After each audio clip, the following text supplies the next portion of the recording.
शांति।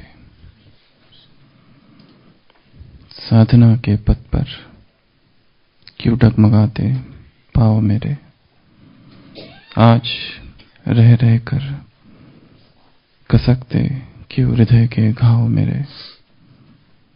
आज प्राणों में प्रणय की मधुर सी मनुहार क्यों है, आज जीवन भार क्यों है। कौन कहता है नहीं यह प्रेम की मेरी कहानी, आज की कल की नहीं यह बात युग युग की पुरानी। आज भी मानव हृदय में एक विफल पुकार क्यों है, आज जीवन भार क्यों है। प्राणों में प्रणय की मधुर सी मनुहार क्यों है।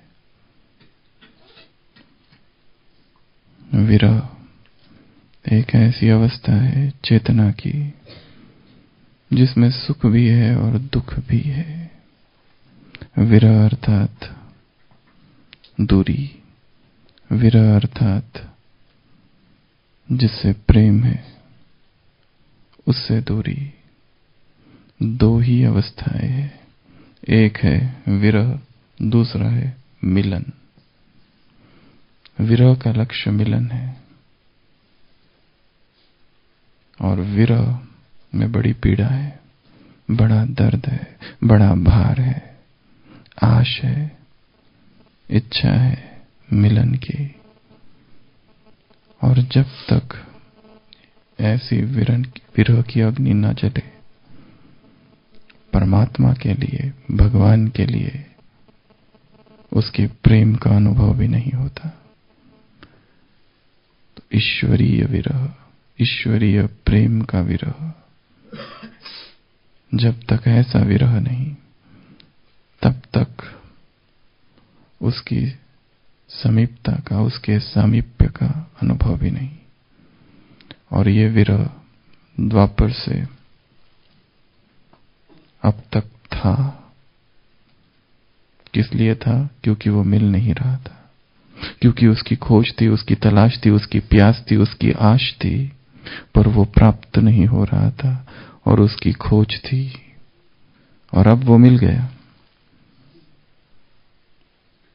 मिलन बहुत अच्छी चीज है, पर मिलन में वो विरह खो गया और पेट ऐसा भर गया कि वो जो तीव्रता थी प्रेम की और मिलन की, वो शायद इस मिलन की वजह से कहीं खो गई और ये मिलन साधारण सा मिलन हो गया। फिर से वही विरह की अग्नि जाग उठे।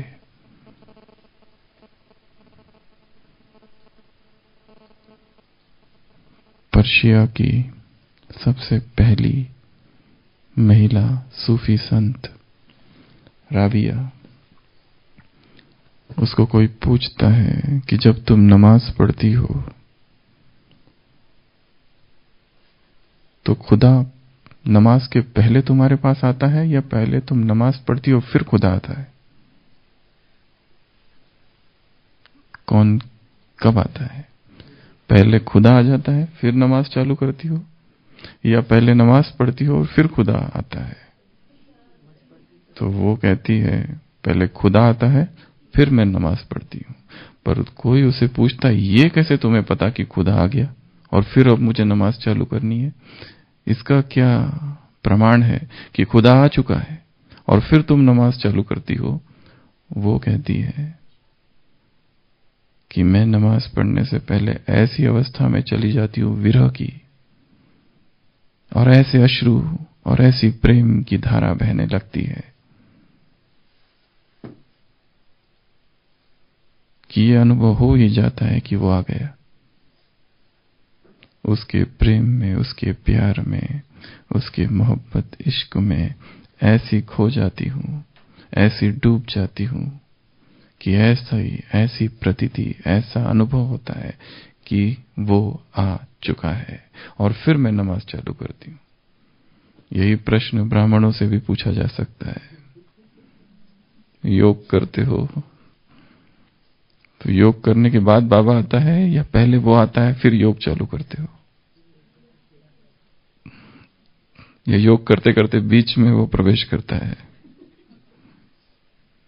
कभी जल्दी कभी देर से, और कभी कभी आता ही नहीं? क्यों? कहाँ ये आंसू सूख गए?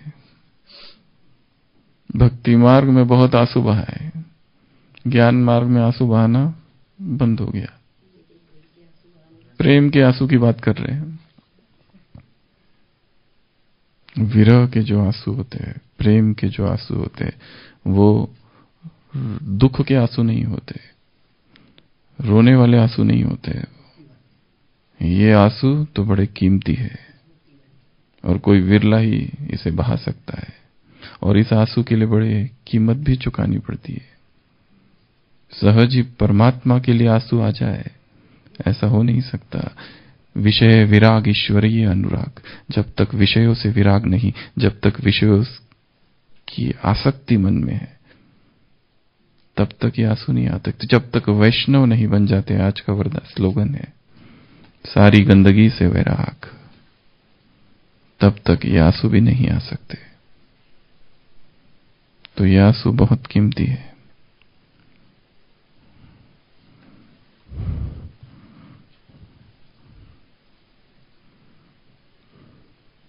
हृदय लगाओ, मिलजुल गाओ, मंगल बेला आई रे, अंगना में गूंजे तोतली बोली, सब मिल गाओ बधाई रे, टकटकी निहारू रे, टकटकी निहारू रे। प्रेमी पुकार रहा है प्रियतम को कि मैं क्या कर रही हूं, बाट देख रही हूं तुम्हारी, कब आओगे कब आओगे कब आओगे। हम भी देख रहे हैं कि आया ही हुआ है, और आया हुआ है इतना सामान्य होकर बैठा है कि वो बैठा है और हम भूल चुके हैं कि वो है भी। इसके लिए भक्ति मार्ग में उसे पुकारा जाता है। तो ज्ञान मार्ग में क्या किया जाए? फिर से पहले भक्ति, फिर ज्ञान, अभी फिर से भक्ति, फिर उसे पुकारना है। बाबा ने कहा है तुम मुझे पुकारो तो हुजूर हाजिर। तुम पुकारते ही नहीं। मैं बैठा हूं, अव्यक्त महावाक्य इन्वर्टेड कॉमा, 1000 भुजाओं वाला बाप बैठा है, फिर भी 2 भुजाओं वाले के पास जाते हो। कारण बताओ क्यों? क्यों जाते हो? कारण बताओ। ऐसा पूछा है बाबा ने सीधा एक बार। मैं बैठा हूं सब कुछ तुम्हें देने के लिए, फिर भी 2 भुजाओं वाले के पास जाते हो, क्यों?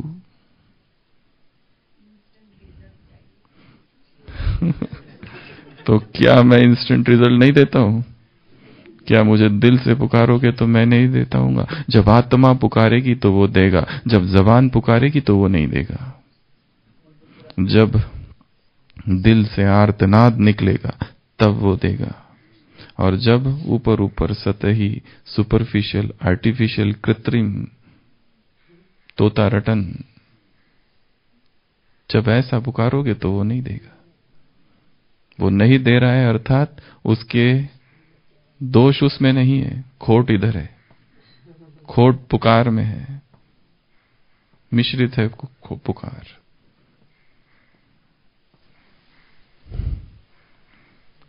टकी निहारू रे,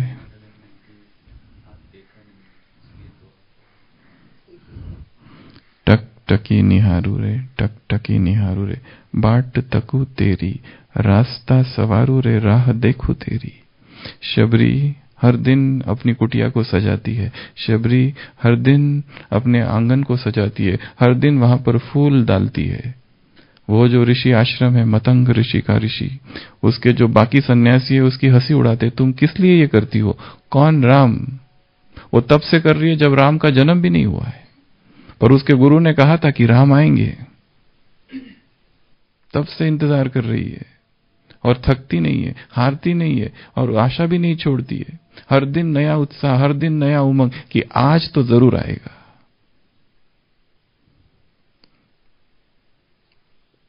कितना लंबा इंतजार है, और एक दिन वो आता है।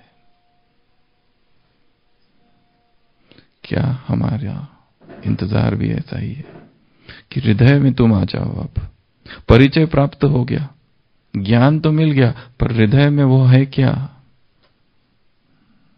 समाया हुआ है उसकी याद। वो शिला बनी बैठी अहिल्या, कब से, जब राम का जन्म भी नहीं हुआ है तब से इंतजार कर रही है कि वो आएगा, और आकर क्या करेगा? मुक्त करेगा। आत्मा भी पत्थर बुद्धि बनकर बैठी हुई है अहिल्या। वो आएगा और क्या करेगा? पाँव लगाएगा।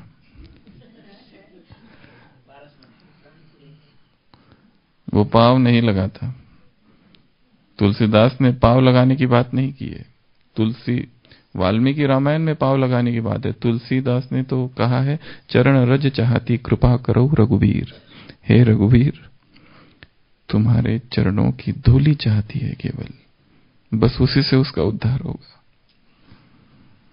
तो क्या हमारा इंतजार, हमारी तीव्रता वैसी है जैसे इन सब की थी? जैसे उस निषादराज की थी, जैसे उस केवट की थी, जैसे उस हनुमान की थी, जैसे उस सीता की थी, जैसे उन अयोध्या निवासियों की थी? शायद नहीं। नैन बिछे फिर भी क्यों डर जाए मन ये मेरा। रिश्ता है मुझसे सच्चा तेरा, फिर भी क्यों डर जाए मन ये मेरा। ये प्रेम ऐसा है, विरह, इसमें दोनों ही भाव होते हैं, सुख के भी और दुख के, परंतु वो वैसा दुख नहीं होता जैसा संसार का दुख है। डर है, परंतु वैसा डर नहीं है जैसे संसार का डर है। ये कोई अलग प्रकार का डर है, ईश्वरीय, कि तू आ, तू जल्दी आ। पुकार रहा है मन उसे, नैन बिछे राह सजी, अब आजा द्वारे तू, अब ना कर देरी। ऐसी पुकार। तो आज कौन सा दिन है? बाबा मिलन का दिन। तो उसको ऐसे ही पुकारना है, सारे दिन भर उसका आह्वान करना है कि आ जाओ, आ जाओ, आ जाओ।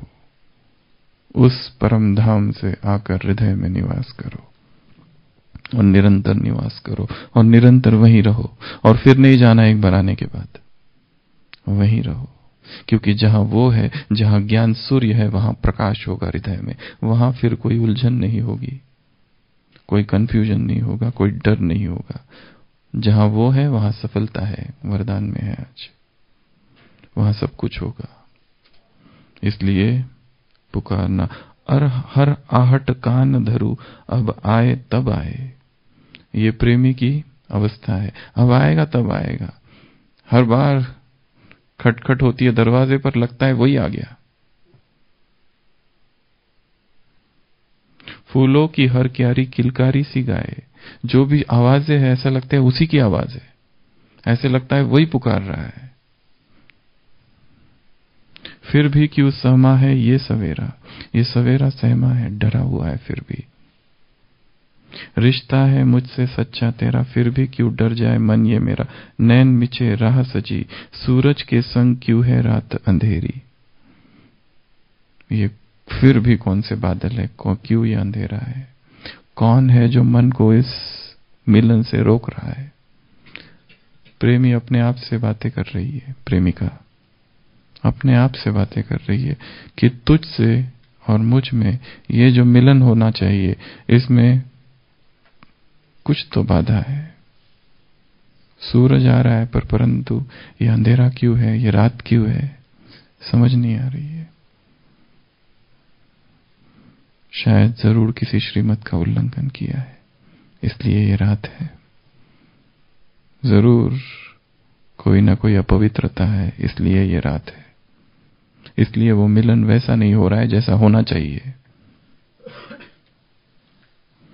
चंदा में छब तेरी मुझको दिख जाए, तेरा ही संदेशा एक हवा भी लाए। सब कुछ धुला धुला है, आसमां खुला खुला है, फिर भी क्यों एक बादल डाले है घेरा। कौन सा बादल है वो ढूंढना है, वो मिलन नहीं होने दे रहा है। कोई तो एक बादल है जो बीच में आ गया है, बाकी सब ठीक है। आसमां खुला खुला, सब कुछ धुला धुला, तेरा ही संदेशा हवा लाए। चंदा में तुझको देखती हूं, तेरी छवि सब जगह दिखाई देती है, परंतु फिर भी कुछ तो है जो गड़बड़ कर रहा है, जो मिलन हो नहीं दे रहा है। दिनचर्या में ऐसी कुछ कर रहे हैं बातें कि शाम का भगवान से मिलन वैसा नहीं हो पाता जैसा होना चाहिए। या जीवन में ऐसी कुछ बातें चल रही है जिससे प्रभु मिलन नहीं हो पाता। जरूर सूक्ष्म अपवित्रता है, जरूर ब्रह्मचर्य खंडन हो रहा है। जितनी प्यूरिटी की स्टेज ज्यादा होगी उतना ही ये मिलन होगा। सीधा संबंध प्यूरिटी से है। जिनकी प्यूरिटी भंग हो रही है वो कभी भी परमात्मा मिलन का अनुभव नहीं कर सकते। कौन सा बादल है ढूंढना है। सोशल मीडिया का बादल है या इंटरनेट का बादल है? कौन सा बादल है? या व्यर्थ का बादल है? व्यर्थ सुनने का, व्यर्थ देखने का, व्यर्थ में हिस्सा लेने का, व्यर्थ में भागीदार बनने का, व्यर्थ संग का? किसका बादल है? व्यर्थ चिंतन का, बाहर की चीजों का? उस दिन कहा था, सोते सोते, नॉवेल पढ़ते पढ़ते सोते हैं, उनकी क्या गति होगी? क्या पढ़ते पढ़ते सो रहे, क्या देखते देखते सो रहे, कौन सी बातें चल रही है सोने से पहले? फिर कहां से होगा मिलन? नैन बिछे राह सजे, हो तुझसे जुड़ी अब सब सांसें भी मेरी, सारी सांसें उससे जुड़ जाए। कंबाइंड, संयुक्त, एक उसके साथ। जब ऐसी चेतना की स्थिति होगी तब प्रभु मिलन का अनुभव होगा। तो विरह, विरह की अग्नि कहा जाता है। विरह की अग्नि फिर से प्रज्वलित हो, जैसी गोपियों की अवस्था थी। वो उद्धव आता है उधर से, कृष्ण कहता है जाओ उद्धव, गोपियों को समझाओ कि मैं कौन हूं। वो जिसको कृष्ण समझ रही है वो खाली कृष्ण नहीं है, वो परमात्मा है। जाओ उनको समझाओ। वो उद्धव जाता है, यमुना पार करता है, उसको गर्मी होने लगती है क्योंकि उद्धव के पास ज्ञानी है, वो ब्रह्म ज्ञानी है, उसके पास सारा ज्ञान है। पर यहां तो प्रेम की अग्नि थी। वो गोपियों को समझाने लगता है, अरे ये क्या कर रही हो? कोई गोपी कृष्ण जैसी बांसुरी बजा रही है, कोई गोपी कृष्ण जैसी खेल रही है, कोई कृष्ण बना है, कोई गोपी बनी है। ये सब देख के उसे बड़ी दया आती है, अरे रे रे रे, ये क्या कर रही है? कहां तो ज्ञान, अहम ब्रह्मस्मि, सर्व खल्विदम ब्रह्म, माया, सर्व संसार माया है, और ये कहां फंसी हुई है? वो उनको समझाने लगता है, समझाने लगता है, समझाने लगता है, ज्ञान देने लगता है। पर वो प्रेम में डूबी हुई है। वो उनको जो बताता है वो कहती है कृष्ण यहां खड़ा था, कृष्ण यहां खड़ा था, हम उसके साथ यहां खेलती थी, ये करती थी, वो करती थी। वो उनको समझाते समझाते थक जाता है। 6 मास के बाद नतमस्तक होके वापस आता है कि तुम जो कर रही हो चलने दो, यही राइट है। क्योंकि वो प्रेम अग्नि में जल रही थी, विरह में जल रही थी, और विरह के ऊपर और कोई स्थिति नहीं है। बिछो इसको कहते हैं, पैंग्स ऑफ सेपरेशन कहते हैं इंग्लिश में।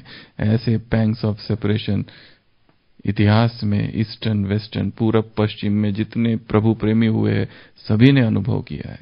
फरीद से लेकर तो कबीर से लेकर तो राबिया से लेकर तो Saint Francis, Saint Assisi, Saint Xavier, Saint John, Saint Avila से लेकर तुलसीदास, सूरदास, तुकाराम, नामदेव, मीरा।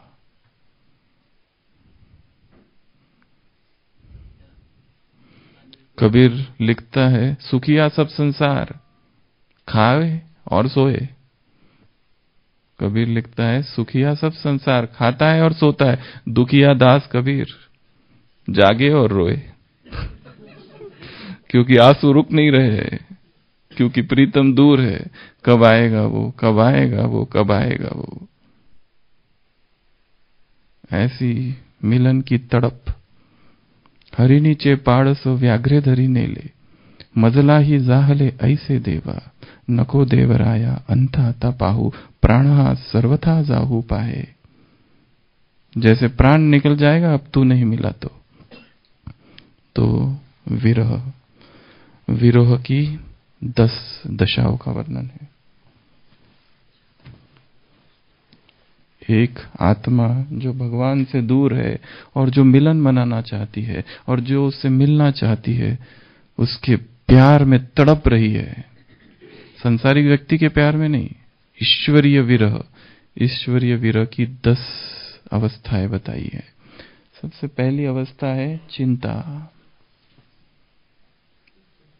चिंता अर्थात जिससे प्रेम है उसकी इतनी ज्यादा चिंता है कि चिंता से भी ज्यादा अच्छा अक्षर है ख्याल, कंसर्न।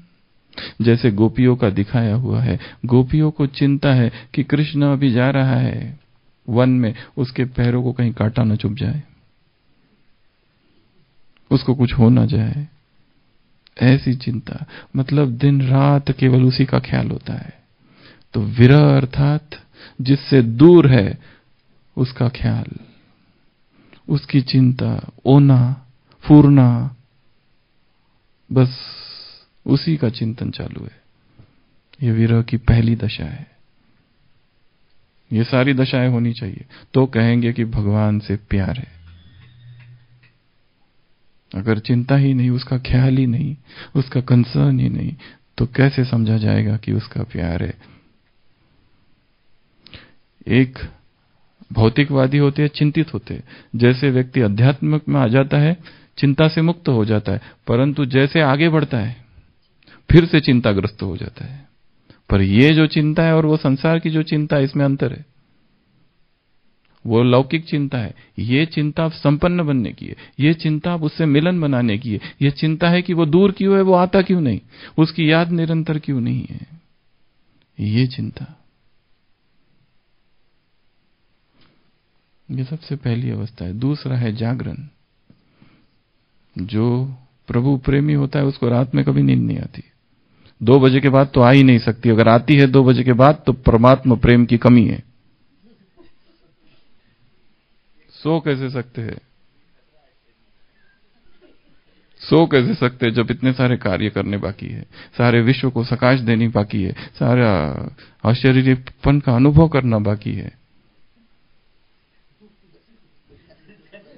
जागरण, जागरण अर्थात वो सोता ही नहीं है, उसको नींद नहीं आती है। और जितनी सात्विकता बढ़ती जाती है नींद कम कम होती जाती है। सुखिया सब संसार, खाए और सोए, दुखिया दास कबीर, जागे और रोए। रोता है वो।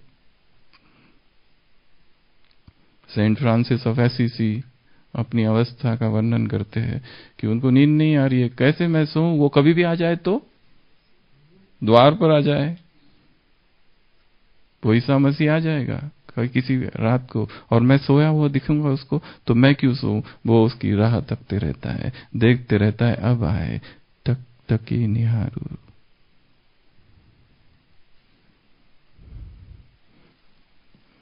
विरह की दूसरी अवस्था है जागरण। जागता है उसमें व्यक्ति, और ऐसा नहीं कि मैं जागू, वो नहीं, स्वतः होता है। ये रिजल्ट है जागरण, पुरुषार्थ नहीं है, परिणाम है जागरण, प्रेम का परिणाम। प्रेम इतना ज्यादा है कि जागरण स्वतः हो रहा है।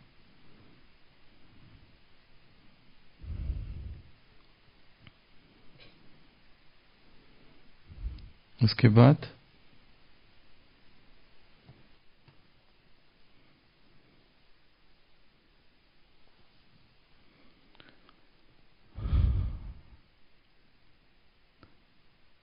बड़ा ही अच्छा एक शब्द है हिंदी में, उद्वेग।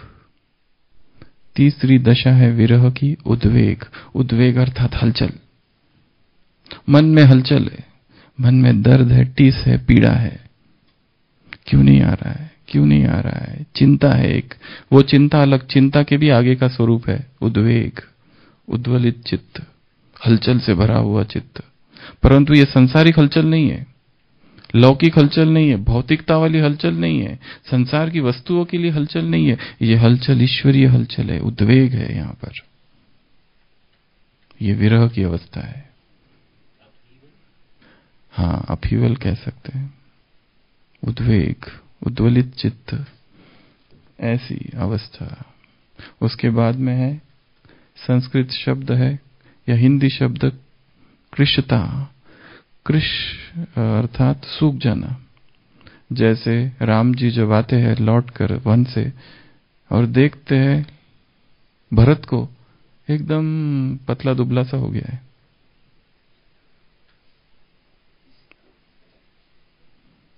कृश अर्थात पतला दुबला, कृशता अर्थात जैसे कि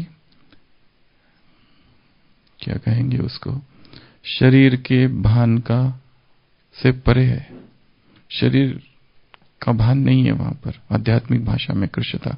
बाकी हिंदी भाषा में कृशता अर्थात पतला दुबला सा, आध्यात्मिक भाषा में कृशता अर्थात जहां देह भान नहीं है, ऐसी अवस्था होती है। उसके बाद में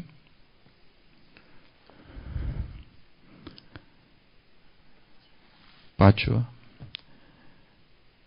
एक मनोनग्नता, ऐसा एक शब्द है, बड़ा ही कठिन सा शब्द है, हमने भी कभी नहीं सुना था, पहली बार सुना, जिसका अर्थ ये होता है कि श्रृंगार से वैराग, साज श्रृंगार में कोई इंटरेस्ट नहीं है, साज श्रृंगार में मलिनांगता, मलिनांगता, मलिनांगता अर्थात शरीर को सजाना है, शरीर का श्रृंगार करना है, अच्छे कपड़े पहनने हैं, ये सब में कोई इंटरेस्ट नहीं है, सारा ध्यान उसके तरफ है। भोजन भवन भलो नहीं लागे, मीरा की अवस्था, चैतन्य महाप्रभु की अवस्था, जिनको इस संसार की चीजों से वैराग है, ऐसी अवस्था। मलिनांगता, मलिनांगता अर्थात साज सज्जा श्रृंगार इनसे उपराम, ये विरह की अवस्था है। उसके बाद में प्रलाप, प्रलाप अर्थात आवाज, पुकार, प्रलाप कर रही है आत्मा, पुकार रही है, बार बार पुकार रही है कि कब आओगे, अब आओ तब आओ।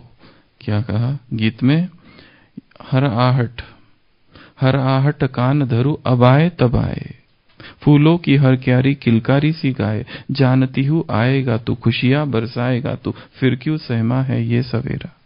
ये अवस्था प्रलाप करना। वैसे प्रलाप दुख की अवस्था है, प्रलाप क्या व्यर्थ प्रलाप कर रहे हो ऐसा कहते हैं, या तड़पन। प्रलाप यहां पर अर्थात तड़प, प्रलाप अर्थात उससे बात, उसके लिए पुकार, ऐसी पुकार। क्या ऐसा हृदय में हमारे प्रेम है बाबा के लिए? भक्तों में तो बहुत था, और जब हमने भक्ति की थी तब था, अब कहां चला गया, कहां गुम हो गया, शायद खो गया कहीं ना कहीं। पहली बार मधुबन आए थे तो कैसा प्यार था, आंसू रुकते नहीं थे, वहां से ही आबू रोड से आंसू चालू हो जाते थे ट्रेन में बैठे बैठे। कितना सुंदर, कितना प्यारा मधुबन ये हमारा है, सारे जहां से अच्छा, सारे जहां से न्यारा है।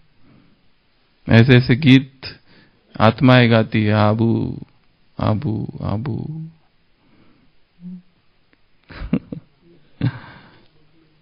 प्रलाप, आवाज देना, पुकारना, तड़पना उसके प्यार में।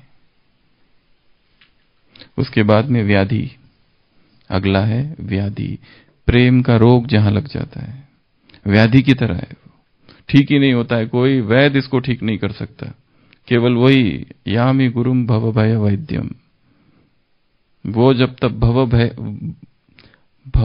भय वैद्यम नहीं आ जाता तब तक ये ठीक नहीं होता।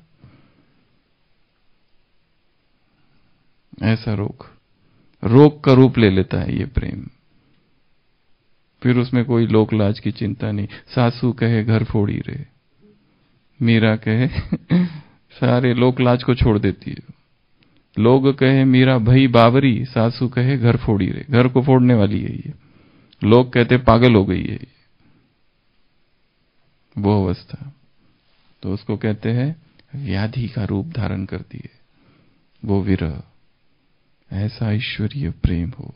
ये ईश्वरीय प्रेम बड़ी ही दुर्लभ चीज है।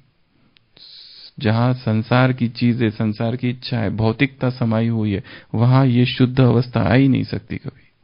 इस अवस्थाओं में परम वैराग चाहिए। छी दुनिया, यहां का कुछ नहीं है हमारे काम का। सभी चीजों से विरक्त जहां हो जाती है आत्मा, तब ऐसी व्याधि आती है। उसके सिवा ऐसी व्याधि आ ही नहीं सकती, ऐसा विरह हो ही नहीं सकता। और जब तक ऐसा विरह नहीं, वो मिलन भी ठीक नहीं हो सकता। हजारों लोग बाबा से, कितने पूरा हॉल भर जाता है, मिलने आते हैं। क्या सबको अनुभव हो रहा है?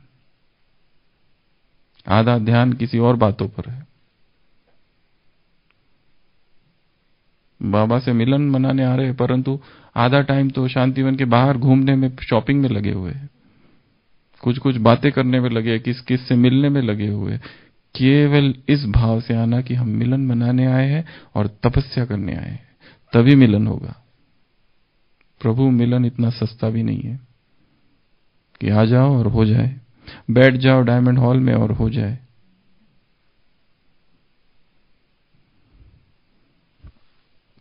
व्याधि। उसके बाद है उन्माद। विरह की 8वीं दशा है उन्माद।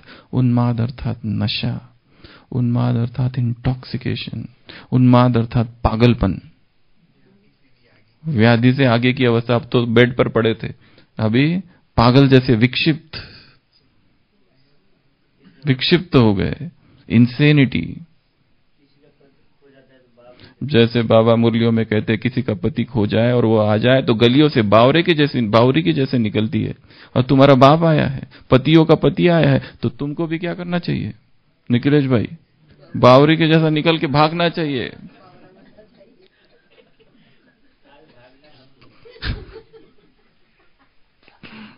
ऐसी विक्षिप्तता, ऐसा पागलपन, ऐसा ईश्वरीय पागलपन, divine madness, the love, the wine of divine madness. ऐसा पागलपन, ऐसी प्याली पी लेनी है। पीना उसको नहीं कहते कि पीने के बाद होश है। पीना अर्थात इतना पीना कि लड़खड़ाने लगे और गिर जाए कहीं, इसको कहेंगे कि हाँ अभी ठीक है। ये कैसा पी रहे हैं कि जिससे नशा ही नहीं चढ़ता, ऐसा नशा चढ़ जाए। रूहानी पियक्कड़ भव।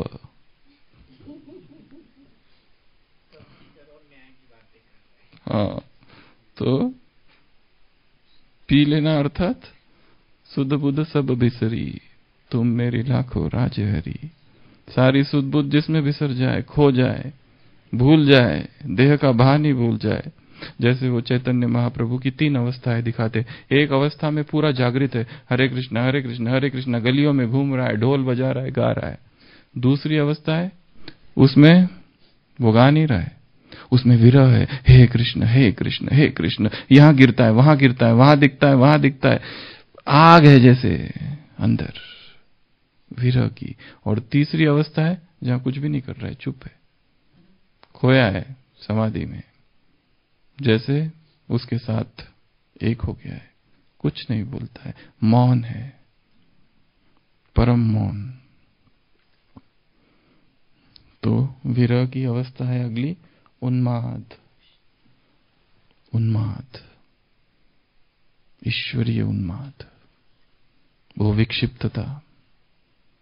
जैसे संसार की वस्तुओं के लिए पागल होते हो, जैसे स्त्रियों के पीछे पुरुष पागल होते हैं, जैसे धन के पीछे व्यक्ति पागल होता है, जैसे पुत्र मोह में व्यक्ति अंधा पागल हो जाता है, वैसा पागलपन, वैसी विक्षिप्तता, वैसी डिवाइन मैडनेस ईश्वरीय प्रेम के प्रति हो।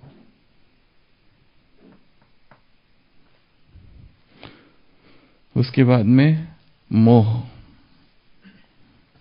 9वीं अवस्था है विरह की, मोह। इतना अधिक मोह हो जाए, बाबा कहते हैं शुद्ध मोह, इतना उसमें मोह हो जाए, इतना उसमें मोह हो जाए कि एक पल के लिए भी आंखों से अलग ना हो, बस निरंतर उसी को देखता रहूं, उसी के साथ रहूं। इतना मोह, उसके प्रति। ये विरह की 9वीं अवस्था है। और लास्ट मृत्यु। मृत्यु अर्थात मर जाना नहीं, विरह की अवस्था चालू है। विरह में व्यक्ति जिंदा है। मृत्यु अर्थात संसार की मृत्यु, जीते जी मरना, मर जीवा जन्म, डाइंग अलाइव, ये अवस्था आ जाना। विरह की ऐसी 10 अवस्थाएं, 10 दिशाएं, 10 दशाएं, और सभी दशाओं का अनुभव करना। अर्थात ये ऐसा विरह होगा तब प्रभु मिलन होगा।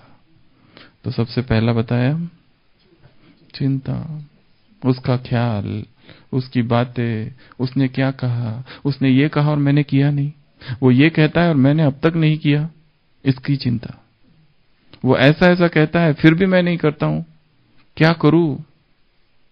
रेस्टलेसनेस होना चाहिए, बेचैनी हो जानी चाहिए, व्याकुलता होनी चाहिए कि वो इतना कुछ कहता है, मैं क्यों नहीं कर पा रहा? कौन से वो बादल है? क्या सुना?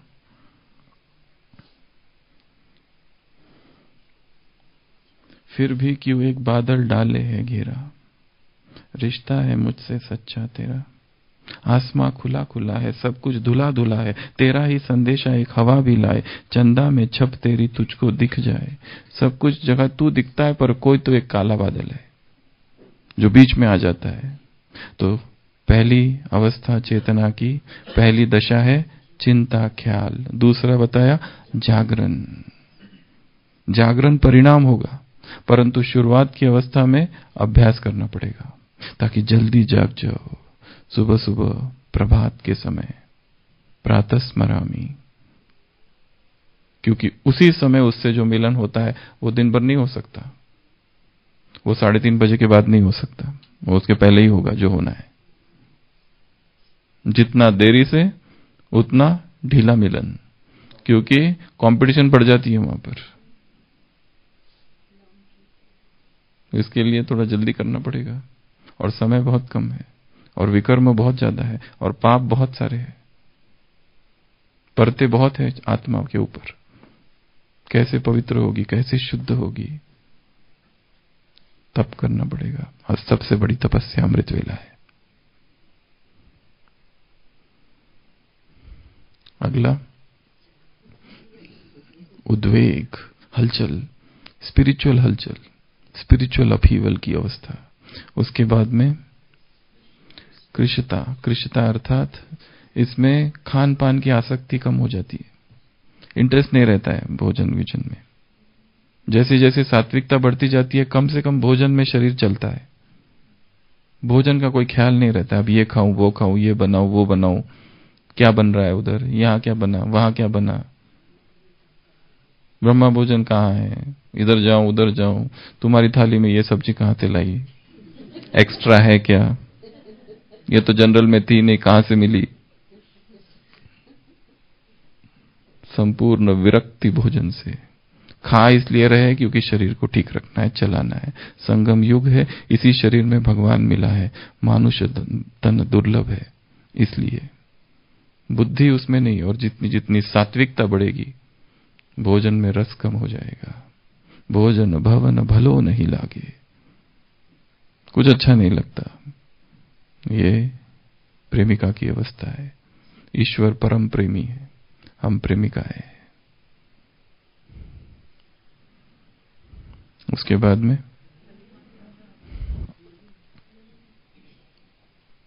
में मलिनंगता।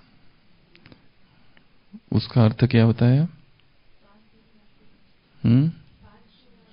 श्रृंगार, अच्छा अच्छा पहनना, सजाना, powder, tattoo, mehndi, lipstick, scent, perfume, decoration, गहने, अच्छे अच्छे कपड़े, चप्पल, नेल पॉलिश, काजल, ये सबसे कोई इंटरेस्ट नहीं है इससे ऊपर।